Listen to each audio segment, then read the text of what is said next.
So, good afternoon, everyone, and welcome to our final plenary session in the Circular Materials Conference 2021, an online extravaganza where we have been exploring every which way to think about that journey towards circularity.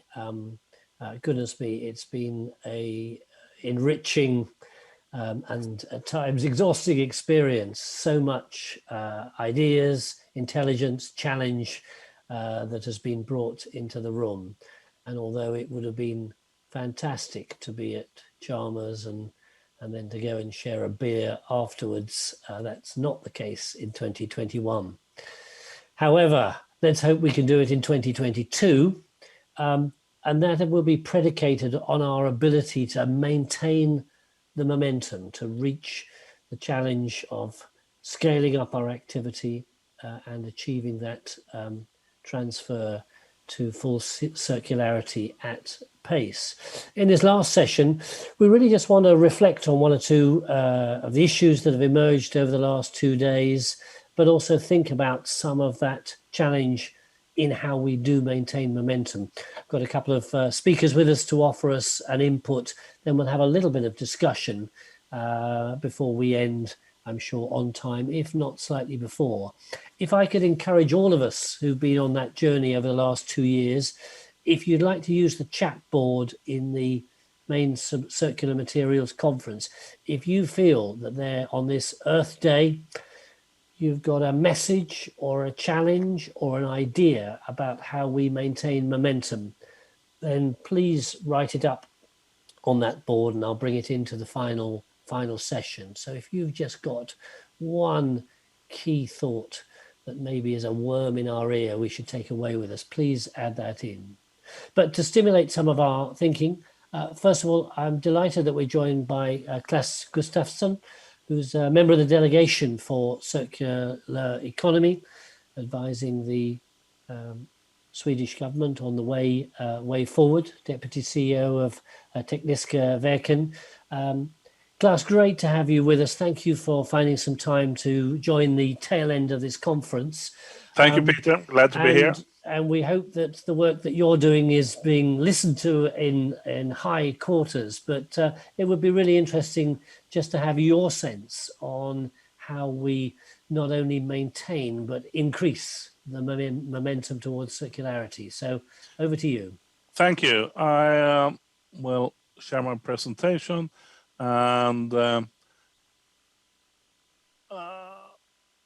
we are. Short presentation of the delegation for circular economy and what we are, who we are, and what we are doing, and then also some thoughts of how we are, how I think we should keep up the momentum. And now this one doesn't react. Oh, typically.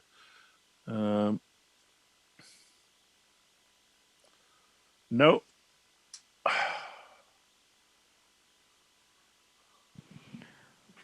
Try to use the arrow keys on the keyboard. Yeah, I tried the arrow keys as well, but it actually, we do it like this and try if it goes better like this.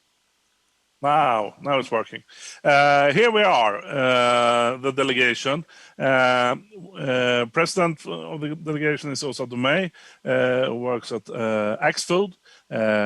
So she's in grocery store chain,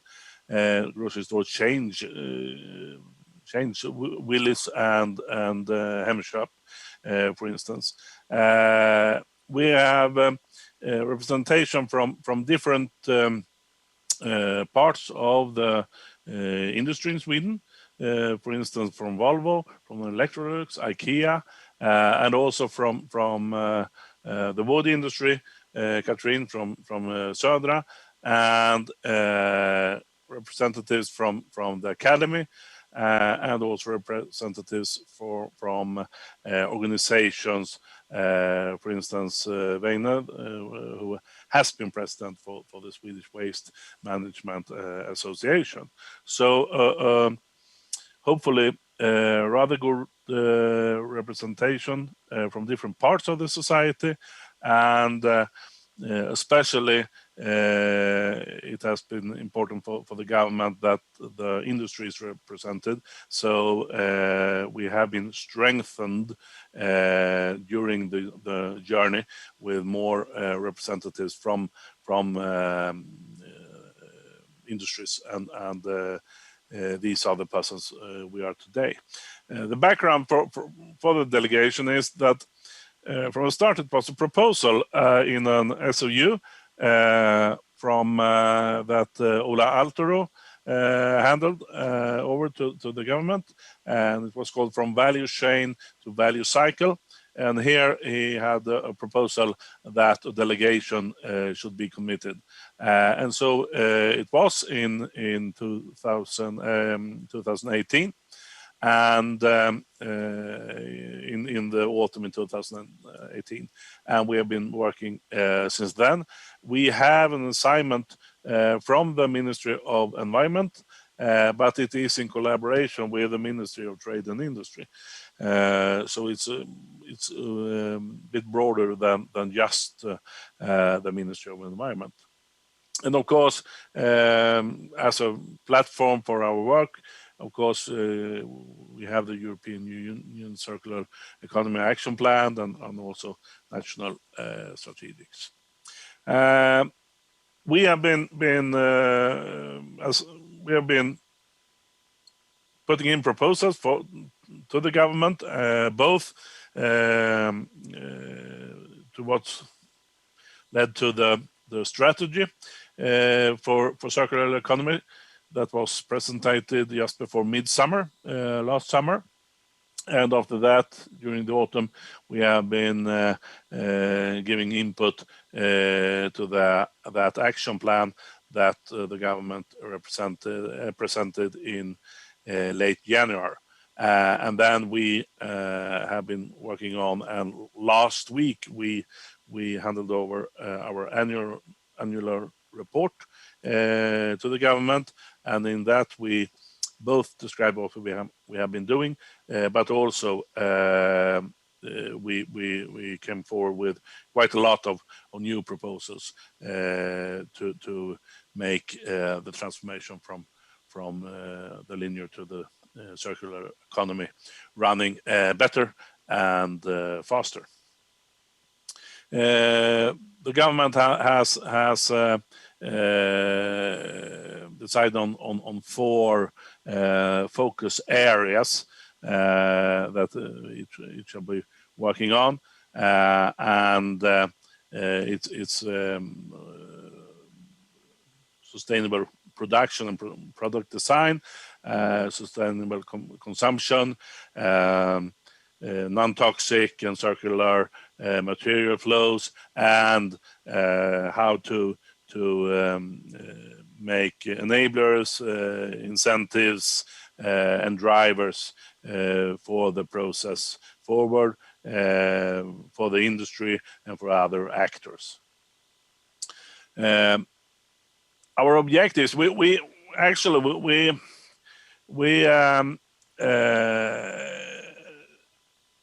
are intended to well, we can do almost anything. The area we shall work in is so big, and the ways we are set to work in are so big that we have quite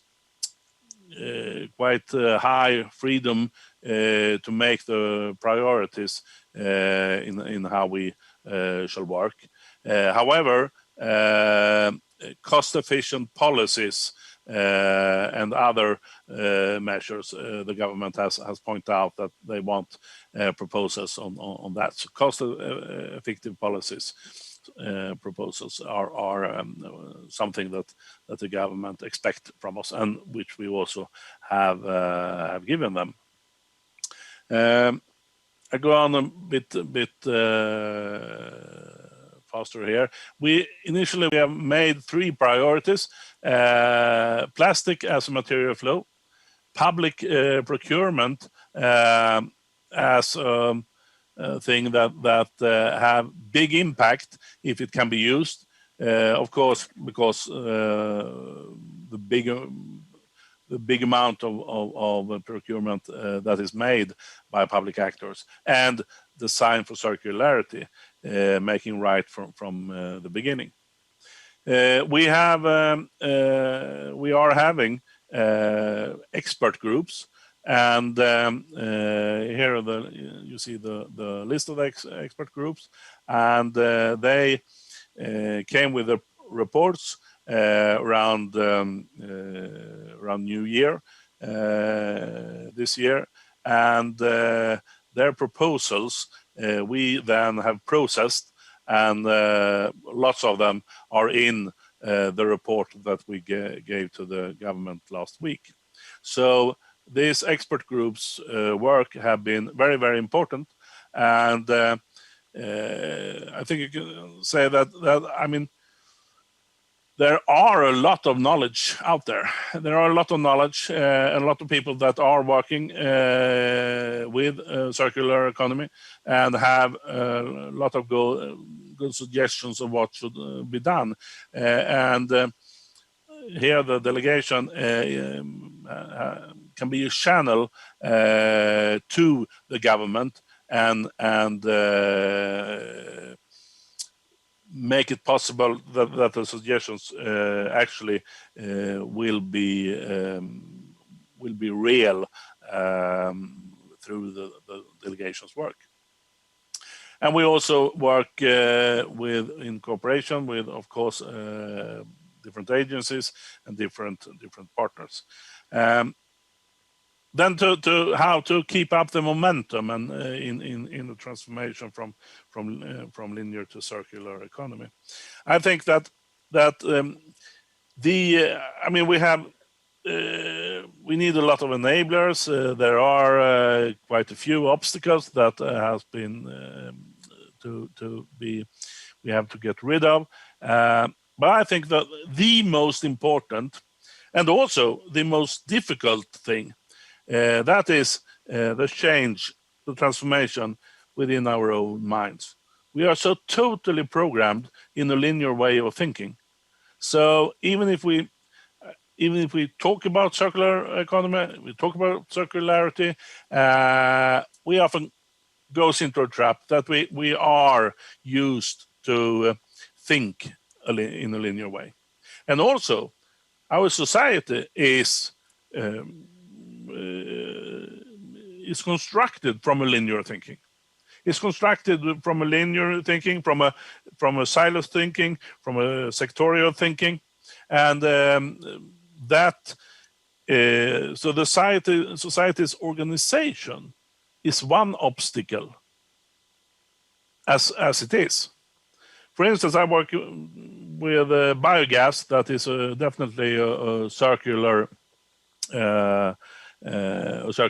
thing, and the problem we have had with biogas during the last 2 or 3 decades is that it is cross sectors in the society. It is a thing in the waste sector. It is a thing in the agriculture sector. It is a thing in the transportation sector. And when a new legislation is proposed in one of these sectors, very, very often, they don't consider if it has any effects in the other sectors. And therefore, biogas often has had problems because it is a horizontal thing that spreads over quite a few sectors. So we need to think also more horizontal when we think more circular, and we actually need to have ways in the society to handle issues, not just sector by sector by sector. I stop there.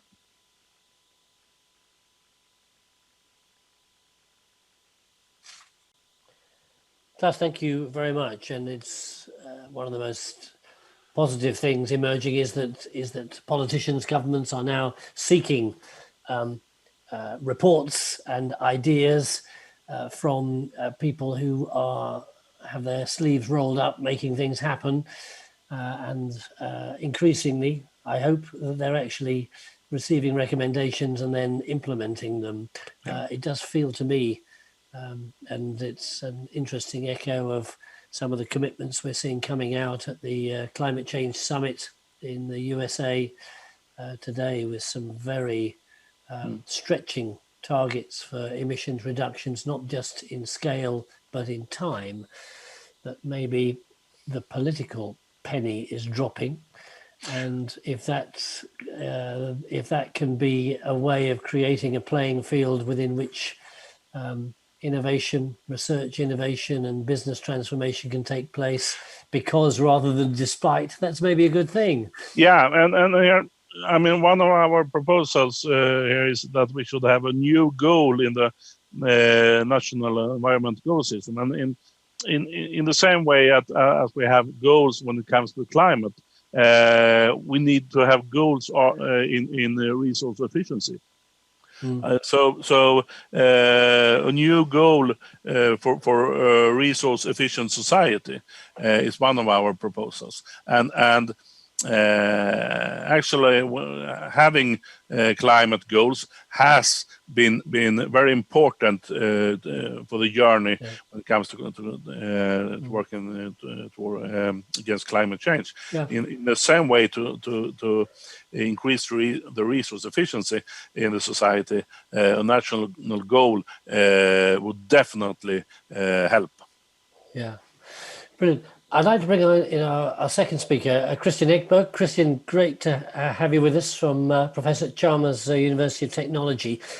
There is no doubt that once you start to get the idea of circularity, goodness me, it raises all sorts of issues, of questions. It is a deep mine or pool within which quality research, innovation, application, challenge, questioning needs to take place, and we need our top brains, best brains harnessed to the common cause of moving us towards circularity. And I think you're going to offer us just one or two thoughts about research opportunities and needs for the future of recycling and further into circularity. So great to have you with us, and look forward to your presentation before you disappear off in your shiny red Saab.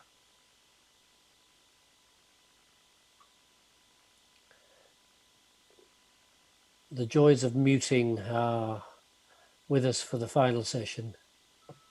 Great. Yes, now I'm not even muted. That's good. Yeah. Thank you very much, Peter. As you said, we are at the tail end of the conference. So I suppose I'm here to tell you some tales of the recycling and of the future, and potentially of the past. And as you can see here, I have the world's most environmentally friendly car as a background. You can always ask yourself, why is it the world's most environmentally friendly car? Well, first of all, it's already built. So there is no energy and no CO2, nothing materials going into it that we have to dig up. Secondly, it's recyclable to the highest standards. You can easily recycle 97.5% of it by just driving it directly into a smelter, because everything is iron. So looking at the past, we do not necessarily see bad things only. It's just that as we have made the world more and more complex, our surrounding more and more complex, we have also made recycling more and more difficult. And therefore we need to look into also the past. Already the old Vikings were recycling iron. They were recycling swords and other parts and made new swords, new weapons, etc. This is nothing new. And as we all know, metals can be recycled infinitely, unless we have a nuclear reactor, and very few people have those. So first of all, let's then go back to the presentation. If technology will support me. Yes, here we have. So we will discuss a little bit about the research for the future of recycling. And first of all, I would like to again to state the motto. that waste is actually what we have left when our imagination fails. And this is something that I wrote in 2006, and I think this is quite true. Of course, it is possible to get offended from it, but normally I would say it's quite nice. We can always find ways. There are always ways to recycle. There are always ways to go towards a circular economy. The main objective to a circular economy is not recycling. It is not really this technology. It is the growth that our society is built upon. As long as we have growth, we cannot really reach a total circular society, of course, because if you have 100% recycling of an item, and that has a lifetime of 10 years, and you have a 5% growth each year, then as we reach the end of life of that item 10 years from now, we will only cover the need that because of the growth that we're about 25% or maybe even less. So we should be aware of this, that recycling can never, as we have growth, can never completely replace new material. So if we look at the future research on recycling issues, we can look at the existing products first of all, where we have, of course, manufacturing waste, and we have the end of life. Today, actually, the industry is quite good at this. The research should rather be focused on future products, future ideas, and very early come into the design for recycling. If we design it cleverly, if we do not have 10 or 15 different plastics together in a dashboard, I don't say it needs to be made of iron, but it can be much simpler, of course, and that will, of course, simplify recycling. Again, the continuous idea from industry that if we have an expensive material, let's put in less and less of the material into the item. Then, of course, the incentive for the recyclers to recycle it goes down because it's getting more and more complex to actually recycle anything. So this is also something we need to take into account. But if we design for recycling, we may be able to at least make a shortcut and make a more efficient recycling, even for a more complex structure, if we make the design so we can separate fairly quickly. Then, of course, we have manufacturing waste, etc., and then the end of life. And then we need to collaborate, all of us together, manufacturers, recyclers, and researchers together. And to pair with this, we need a good education. And with education, I don't mean only education how to think in a circular way or how to do systems analysis. We also need to educate on the very practical aspects of recycling. How do we physically do it? How do we chemically do it? We need to find the processes. We need to find a way to do it, not only to think about it. And I really like this picture. It is supposed to be a cobweb. It's supposed to be complex because an item is fairly complex. It has its manufacturing, it has its use, and it has its end of life. And you have the materials arrows going here in black, and you have the energy arrows going in red. These presentations, I hope, will be made available after the conference. I'll be happy to share this one if anybody wants it. But just to look at the idea that we have both an energy circle and a material circle, and they need to be coupled. We cannot optimize towards one or the other. We need to use both ends, and we need to optimize these in 2 dimensions at least. And then finally, sadly, it is very likely that we will end up with some sort of landfill anyway. If you look at, for example, incineration, it's a great way of reducing the volume, but you still have something you need to landfill. If you look at the CO2 today, we also talk about that for landfilling with carbon capture and storage. So we end up with putting things back into the ground again from whence it came long time ago. But this is also a way of circular thinking. But we should make sure that we don't pollute and make hazardous material when we put it back again. And then I would like to really focus on this quadrants of recycling. We need to look at some more non-technical terms or technical questions. If you want to recycle something, do you want to do recycling through a dedicated or general cycle, or a local or centralized cycle?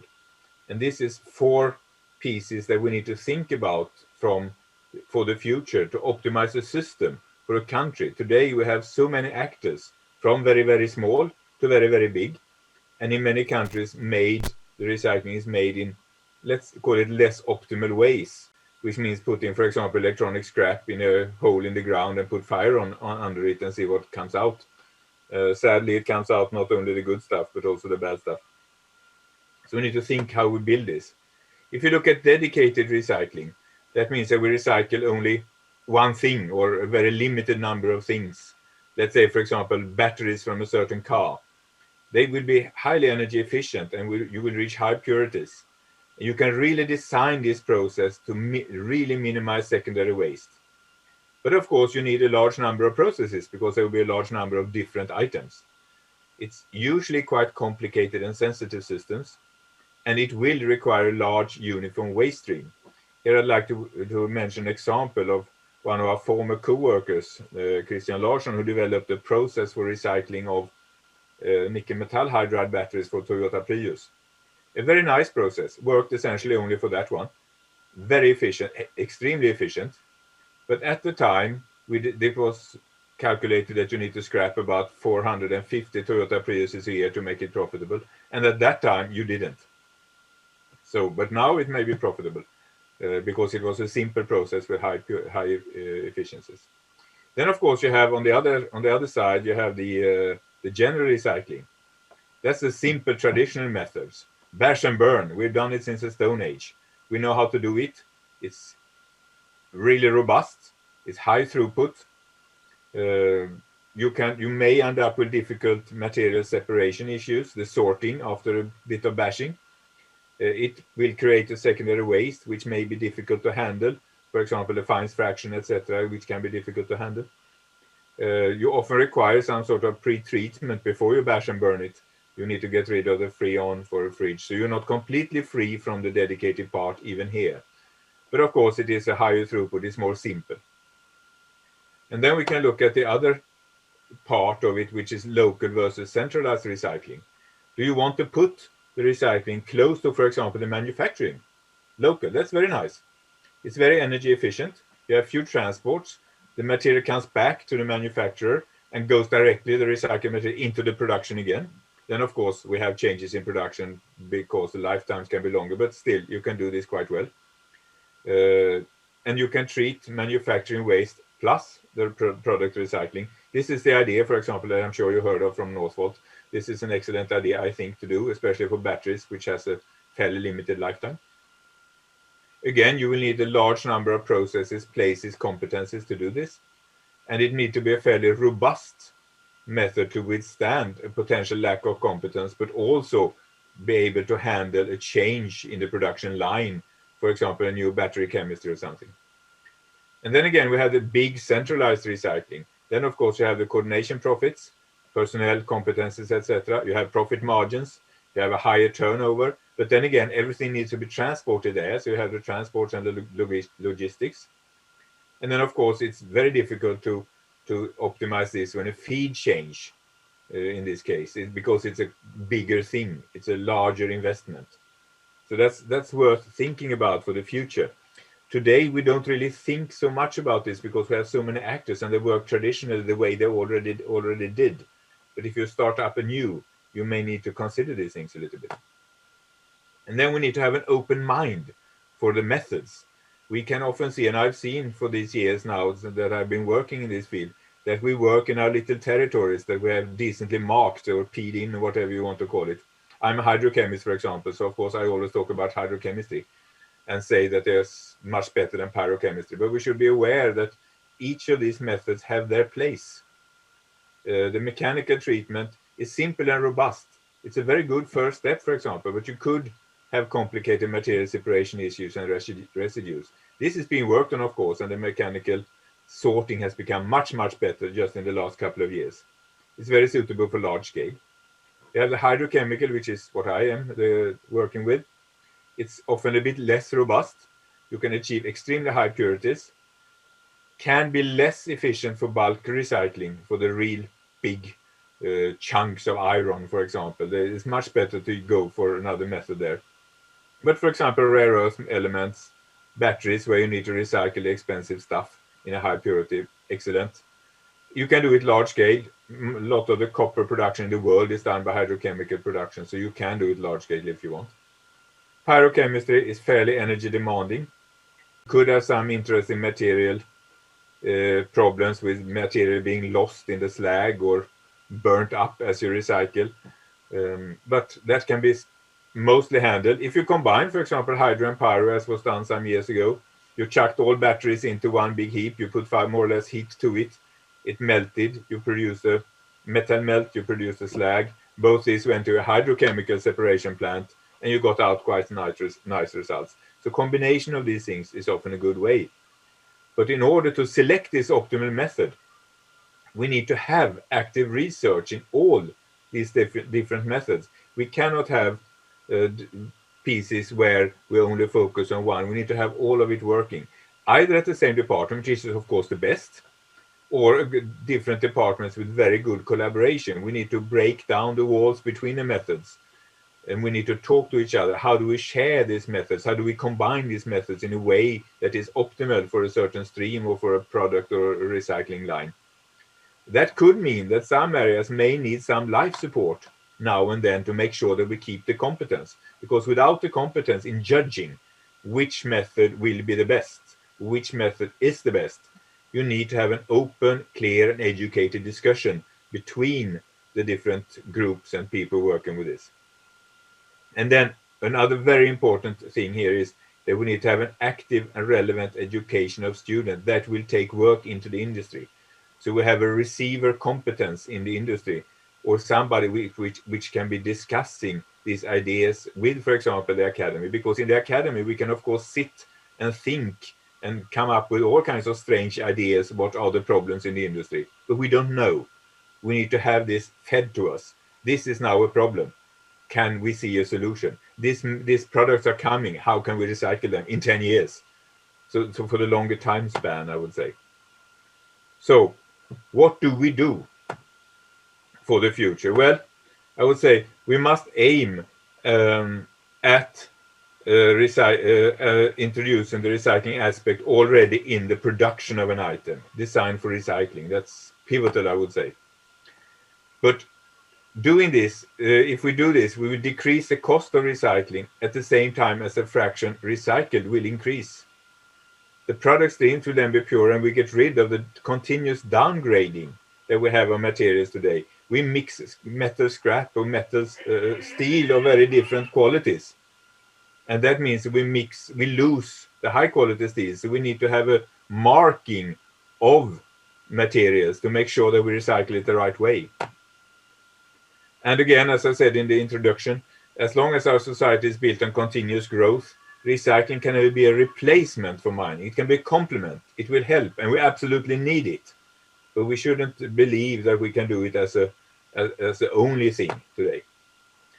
So there is a need to already today to spend a significant effort in finding the sustainable, both environmentally and economically, recycling techniques that are within our imagination. And we need to discuss this, and we need to interact.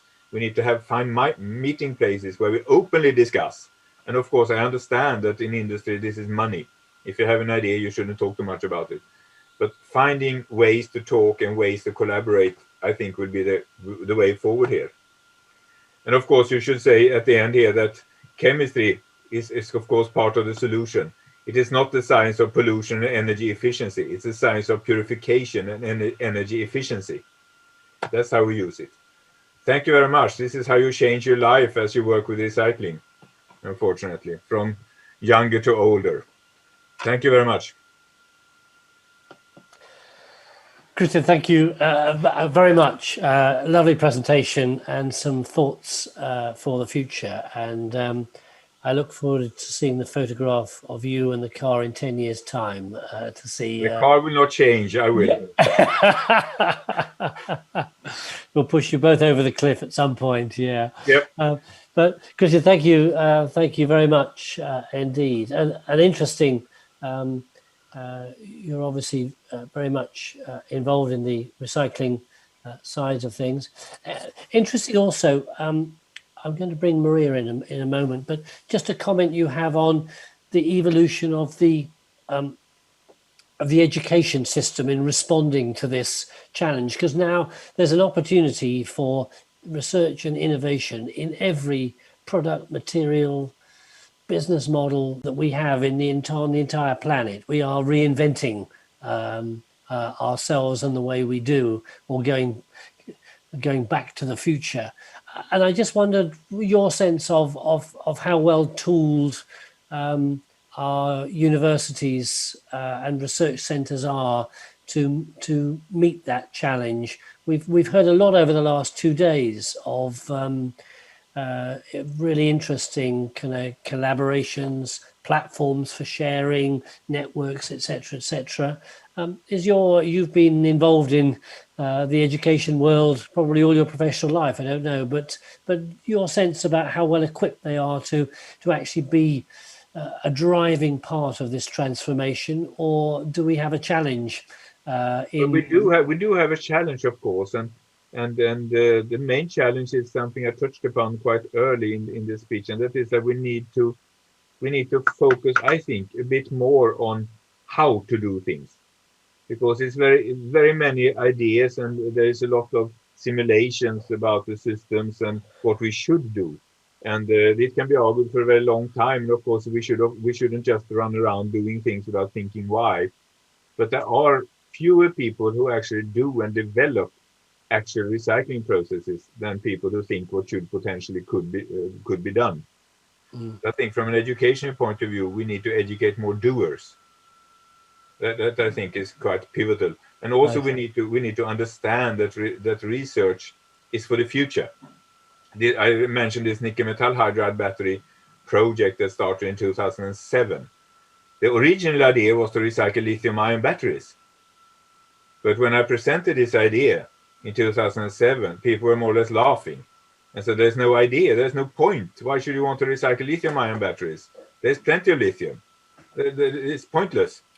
So we had to refocus. And if we would have started in 2007 with this lithium battery recycling, we would have come much further today.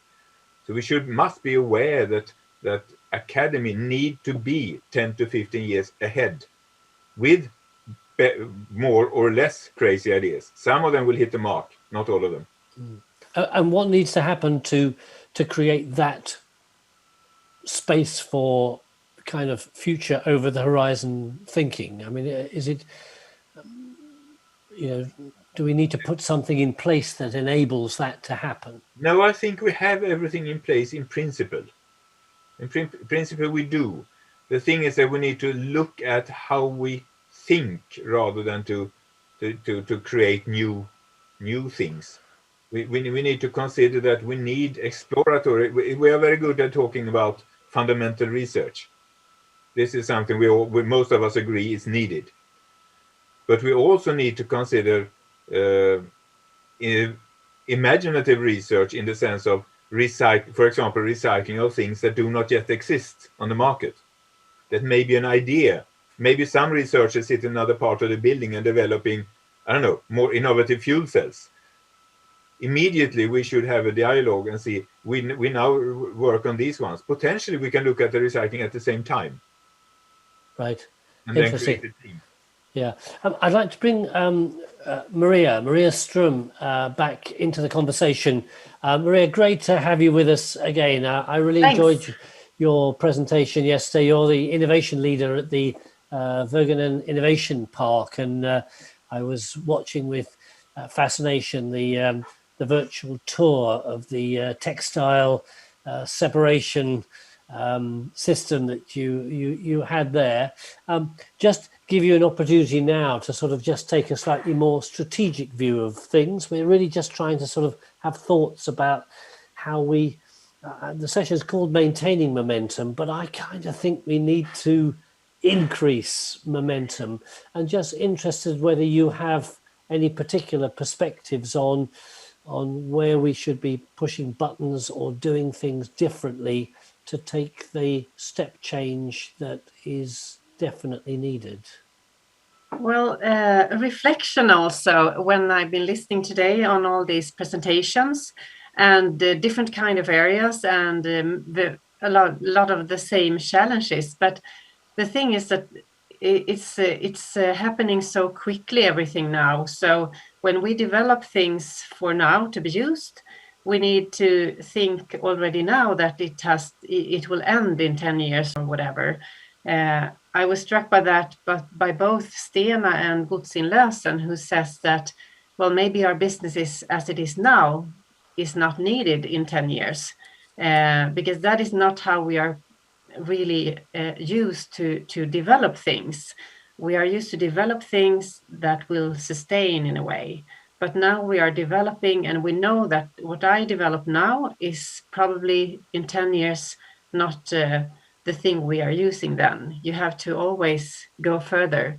And then the research that Christian is speaking about is also important, that you have all these different perspectives with you at the same time. And you also have to admit that there is no silver bullet solving everything. You have to admit that you need to cooperate and engage a lot of stakeholders, and also the consumer perspectives in a way. But it's happening here now. We have to act now, but we have also to be very aware of what the step further needs to be. Interesting. Is your sense that we have some, I'm taking a Nordic perspective here, because as I said right at the start of the conference, the world is looking to the Nordics as being pace setters. And in a sense, you've set yourselves up a little bit, quite rightly, saying we are pace setters. I'm just interested, and Klas, you may want to come in here. I mean, we've obviously got the talent. Do we have enough?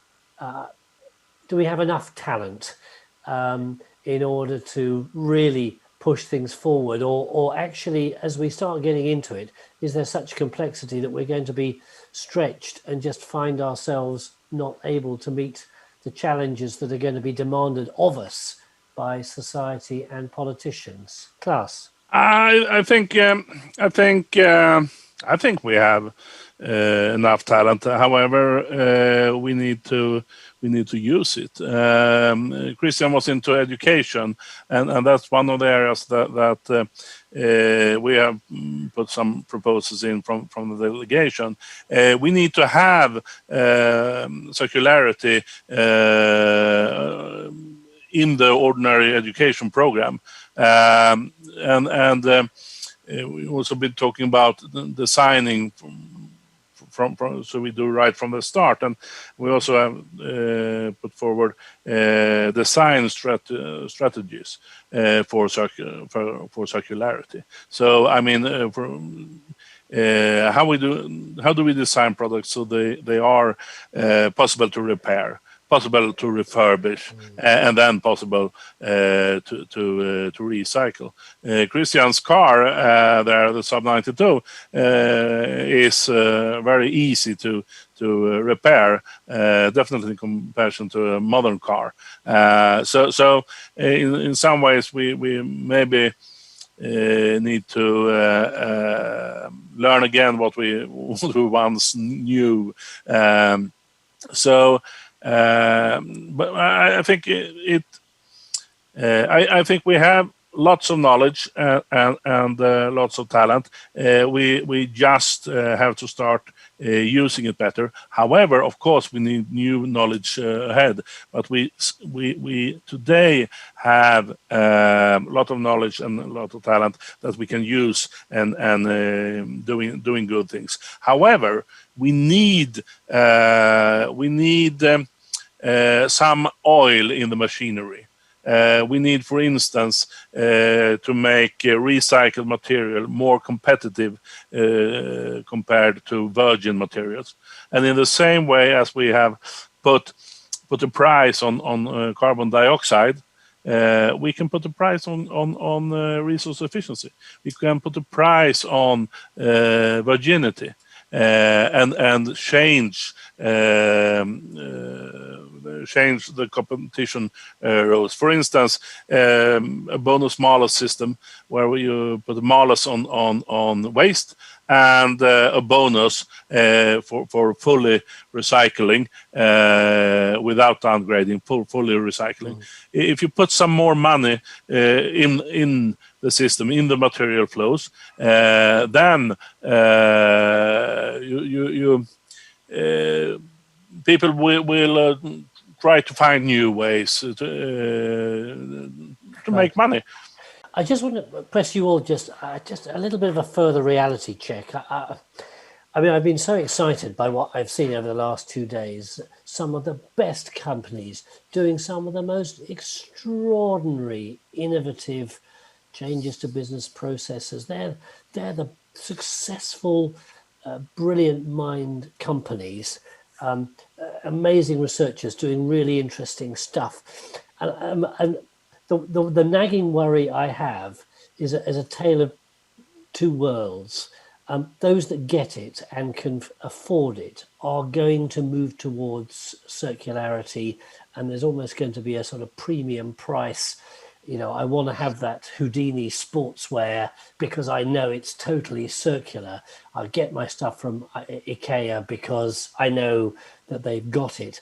But the other 90% of the world is just trudging along with the freedom to do bad stuff cheaply. And I just, either we've got 10 years to crack this or we haven't.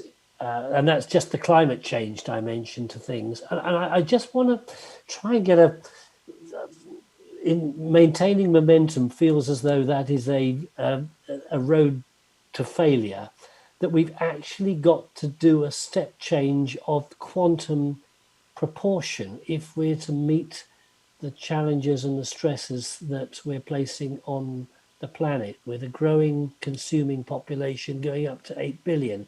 And I'm just worried about being in a slightly smug, self-satisfying, we're finding neat solutions bubble, and the rest of the world is just gently burning to a crisp. Can you either join me in my diagnosis or offer me some sense that we're not kidding ourselves a little bit here? Who wants to come in? Christian. Yes, I can comment, of course. Well, first of all, I think the growth of the population is not the problem. It's the fact that we have an urgent need, deep need to change, for example, our mobile phones every second year because there's an upgrading of the software. Whereas my mother still used the same sound system that she bought in the early 70s, which is still working excellently. So we need, from the world that can afford, we need to sort of slow down the pace of unnecessary production increase, unnecessary upgrading. And then, of course, as with the COVID vaccine, as with everything else, we who can afford must assist the ones who can't. We cannot expect the poorer countries to simply go along without our help because we built this up the way we did without thinking about CO2. And we cannot require them to do it with thinking about CO2 without assisting with the technology we had developed. So I think that's one thing we need to bear in mind. But again, I'm always coming back to the consumption. We ourselves control our consumption. But consumption is not a natural law that is imposed by us by nature or God. That's something we do ourselves with our wallets and our minds. So if you can live with your cellular phone for another 2 or 3 years, that will do quite a lot. That will halve the number of mobile phones being pushed on the market.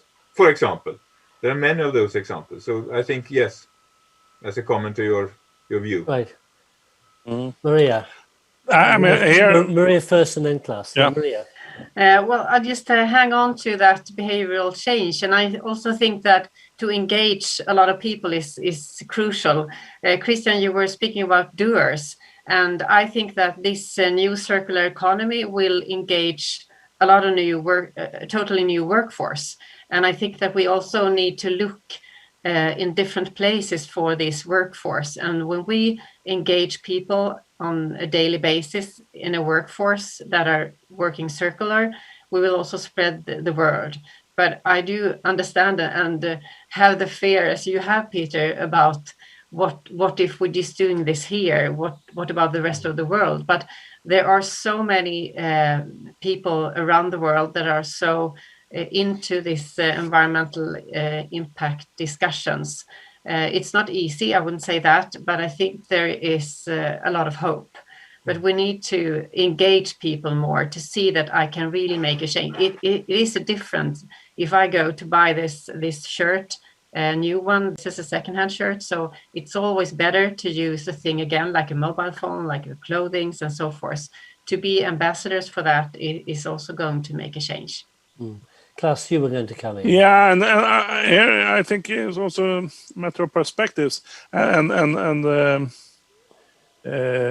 mean, I think we just have to decide that a more resource efficient behavior shall be cheaper than to not be resource efficient. So I mean, it's one thing you say, hey, this is just for those who can afford it. I mean, Oscar IKEA, they don't think so. Everything they do is affordable. So I mean, so it's a power in your thoughts and what you try to do. But of course here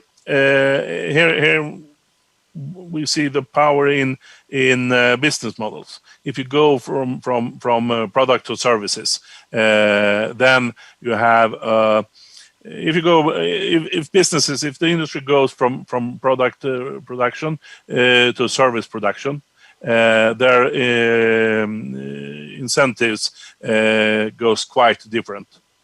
I mean, if you are I see, for instance, nearby here in Mjölby, Toyota Material Handling Systems, who produces trucks for warehouses, and I mean it's more than 10 years ago they went over to that more than 50% of their selling was services, not products. And if you're selling a service and you have a contract for 5 years, then you are interested in that you can take the product back after 5 years, refurbishing it, put it out on a new 5-year contract. Then you make money. But if you are selling the product, then you want to sell more products, so they should not last too long. But are you providing a service? You want them to hold very, very long and be able to refurbishing them and upgrade them for a long, long life. So business models are important to get the right incentives for the industry. I just wonder also, Klas, because you have quite a good interface with politicians.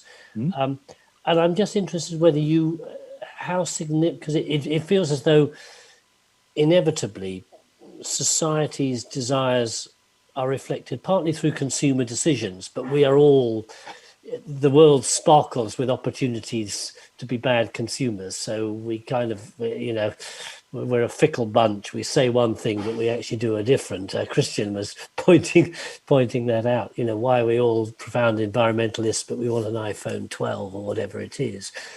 I just wonder, are you seeing and maybe one also from Maria, I don't know, are you seeing a serious change within the political mentality that is actually saying we need to stretch on this one. We can't be complacent. Or in fact, politicians in a 3 or 5 year political cycle we're victims of a system that wants to satisfy immediate rather than longer term needs. Klas, do you see anything? Yeah, I think definitely there is a political will to go over from linear to circular economy. However, of course, they ask how to do it.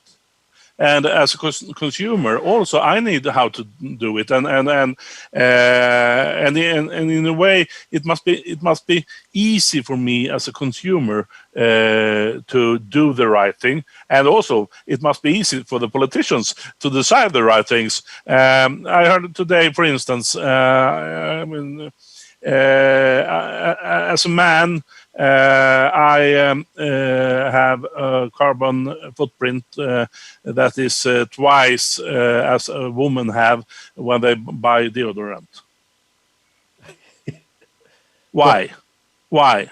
Because female deodorants are white, male deodorants are black, and can't be recycled.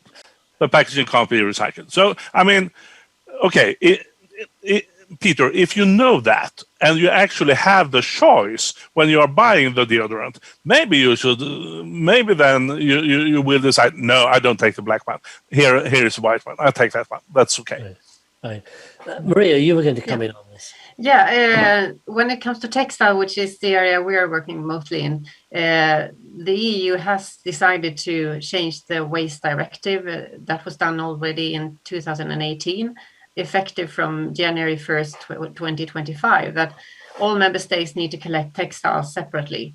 And in Sweden, we launched, there was a survey, or I don't find the English word, in December now, for producer responsibility for textiles.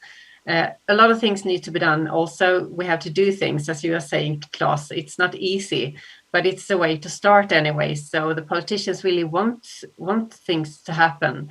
But then we also have to, I think, be humble when we go through, because we will make a lot of mistakes and we will make things wrong. And it's easy to just put it up on the first page on the newspaper and saying, oh, look, they collect all these things, but they are only burning it anyhow.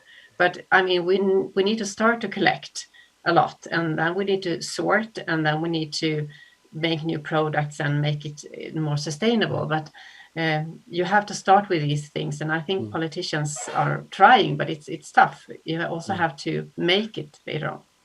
Yeah, and we have to provide with the right fact. I mean, the way you described it, the way it will be with textiles, we need to measure. Okay, how much of the old textile becomes new textile? I mean, we have had measuring points just regarding how much we collect, and then people assume, oh, it's collected, so then it's recycled. But that's not the way it is. So now the point of measurement for example, plastic packaging is changing to what actually becomes new packaging, what becomes new material, and then the figures are completely different, and people will say, "Ooh, what is this? This is not good enough. This is definitely not good enough. How can we do to get the prestanda higher?" So show the facts, the knowledge, and the way how to make it happen. Then I think things will happen. Okay. Research and development, absolutely, needs to be done. Definitely. These feel like great points at which to draw our conversation to a close. And maybe interesting, I mean, we're all online because of the COVID crisis. The pandemic has brought out some extraordinary ingenuity. Yes, we were caught with our collective trousers down, but maybe we've shown a remarkable ability to collaborate, and through science as well, begin to find solutions. So maybe the problem with climate change and the ecological crisis is that they are slow burn problems. But maybe it's shown that if we can get that collective will, it's extraordinary what we can achieve. And I would hope that the last 2 days have demonstrated that in every lab, in every interesting business up and down Nordic countries, there is some really exciting transformation work taking place. So I think if I could thank Klas, thank Maria very much for your final thoughts. I'd like to hand over to Christian, I think part of the steering group that's on the Circular Materials Conference. For me, it's been an absolute joy and privilege to listen in and be part of so many fascinating, powerful, challenging conversations. As I say, would love to be at Chalmers, but that's not to be this year. But if I can thank everyone for their amazing participation, and really pass back to Christian and his Saab 92 to gently roll us off into the sunset on Earth Day. Christian, over to you for a final word. Oh, thank you very much, Peter. Thank you. Of course, rolling into the sunset with a Saab 92 will probably mean it will be slightly misty because of the two-stroke engine. But yes, thank you. This is actually quite an honor to finish off this conference. It feels a little bit like Alpha and Omega.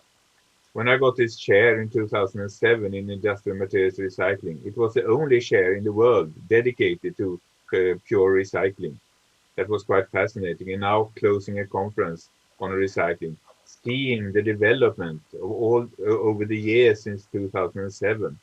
How recycling started as it was a diverse activities in different groups here and there. My predecessor, Jan Rydberg, started recycling activities in the nuclear chemistry group in late 60s, writing papers, much more need to be recycled. But it was the wrong time. It never sped up. But now we are at a situation where we actually collect so many brilliant people in one conference.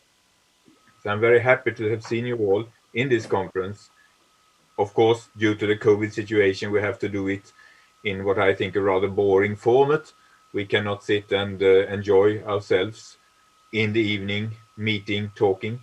But I still would like to thank all the speakers for putting up with this format, all the listeners to put up with this format, because it is more tiring, I think, to look at a screen than to be there physically.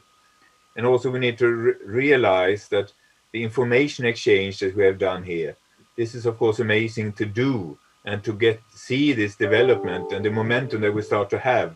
But we really need again to meet people, because people do make the changes. By meeting new people, making new acquaintances, sharing ideas. We are all nerds. As we sit and drink our water in the late evening, we talk about our scientific subjects because that's our interest. That's what we do. We may talk about some other stray issues such as, I don't know, kids, cats, whatever, but we often come back to the heart of the matter. In our case, recycling and circular issues. So with these few words, I will simply thank you all. Thank you, Peter, for moderating this, and all of you for listening and the excellent presentations we have done. And please do continue, share ideas, find meeting places where we can meet people, we can do things together. Thanks a lot. Bye-bye.